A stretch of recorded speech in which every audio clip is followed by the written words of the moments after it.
అందరూ ఆషాఢ మాసంలో గోరింటాకైతే పెట్టేసుకొని ఉంటారు. కానీ నేను శ్రావణ మాసంలో పెట్టుకున్నాననమాట. అయితే మాకు ఇంకా ఆషాఢ మాసం అయితే ఉంది. ఎందుకు అంటే మేము తమిళనాడులో ఉన్నాం కాబట్టి ఇప్పుడు ప్రజెంట్ తమిళనాడు అంటే తమిళ్ మాసంలో వచ్చేసి ఆషాఢ మాసం అయితే ఇంకా ఒక 1 వీక్ ఉందన్నమాట. అలాగే మన శ్రావణ మాసం కూడా ఉందన్నమాట.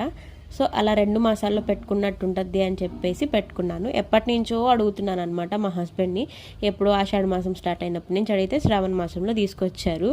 ఎనీవే ఇంకైతే నేను అట్లన్నిటిని పుల్లలో అవన్నీ తీసేసి మంచిగా వాష్ చేసుకొని గోరింటాకైతే వేసా. దాంట్లో కొంచెం వాటర్ ఎక్కువైంది. దానివల్ల కొంచెం పెట్టుకున్నప్పుడు స్ప్రెడ్ అయిపోతూ ఉన్నిందనమాట. ఫైనల్లీ బాగానే వచ్చింది. అదేగాక నేను నైట్ 11 ఆ టైంలో పెట్టుకున్నా. మా హస్బెండ్ కొంచెం లేట్గా వచ్చారనమాట. సో తనకి అన్నం అవన్నీ పెట్టి నేను పడుకునేసరికి 11:30 అయింది. ఆ టైంలో పెట్టుకునేసరికి ఫుల్గా నిద్ర వస్తుంది.